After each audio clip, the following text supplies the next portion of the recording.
News junction Bangla দেখার জন্য চ্যানেলটি অবশ্যই সাবস্ক্রাইব করুন আর বেল আইকনে টাচ করে সব নোটিফিকেশন পান সবার আগে। লাইক, কমেন্ট এবং শেয়ার করতে ভুলবেন না।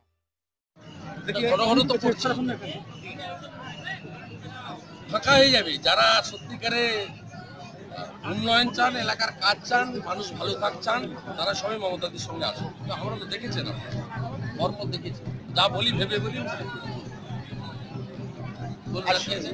সাগরদিঘির জন্য কি কি বরাদ্দ করলেন? সাগরদিঘিতে 2 হাত ভরে দিদি দিয়েছেন। তিনি রেলমন্ত্রী যখন ছিলেন, আপনি জানেন, সাগরদিঘিতে এসে সভা করেছেন। এটা আমাদের প্রিয় জায়গা, এটা ভদ্রাসন, লক্ষ্মী ভাড় বলা যেত। এখানে সাগরদিঘি পাওয়ার প্ল্যান্টের 3টে ইউনিট মমতা বন্দ্যোপাধ্যায় দিয়েছে, 6000 কোটি টাকা ইনভেস্টমেন্ট। এত বড় ইনভেস্টমেন্ট, এত হলুদ নীল সাদা বাড়ি দেখছেন, সুপার স্পেশালিটি হসপিটাল, কিষাণ মান্ডি, ফায়ার ব্রিগেড স্টেশন, নানাবিধ গোটা সাগরদিঘি জুড়ে এই তো সুব্রত সাহেব বিধায়ক তার সময়কালে মমতা বন্দ্যোপাধ্যায়ের বদান্যতায় হয়েছে। আর আমি যেহেতু পরিবহন মন্ত্রী, মাঝে মাঝে আমার দপ্তরে যেটুকু মদত দেওয়ার অল্প স্বল্প মদত আমি। জঙ্গিপুরের বিভিন্ন কিষাণ মান্ডিগুলো এখনো অব্দি চালু হয়নি সেইভাবে, এই বিষয়ে কি পদক্ষেপ রাখছেন? আমাদের এই জেলাতে যে কিষাণ মান্ডি আছে তার 70% চালু হয়ে গেছে, যে কয়েকটা বাকি আছে সেটাও প্রসেসের মধ্যে আছে। ঠিক আছে, থ্যাংক ইউ। শুভেচ্ছা এবং ভালোবাসা জানাচ্ছি চেয়ারম্যান গফরত সাহেব, ব্লকের তিনি এসে পৌঁছাবেন শুভেন্দু বাবু, যার নামে এই মিটিং ডাকা হয়েছে।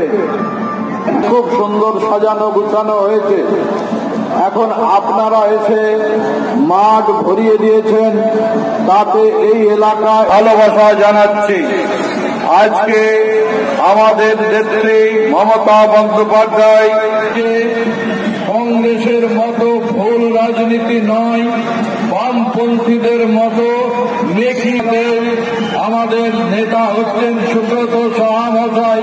তিনি আমাদের সমস্ত রকমের খারাপ কাজের বিরুদ্ধে এবং লড়াইয়ে সাথী আছে তিনি মমতা বন্দ্যোপাধ্যায়। তিনি কৃষকের আরো ভালোভাবে আপনারা লড়াই চালাতে পারেন।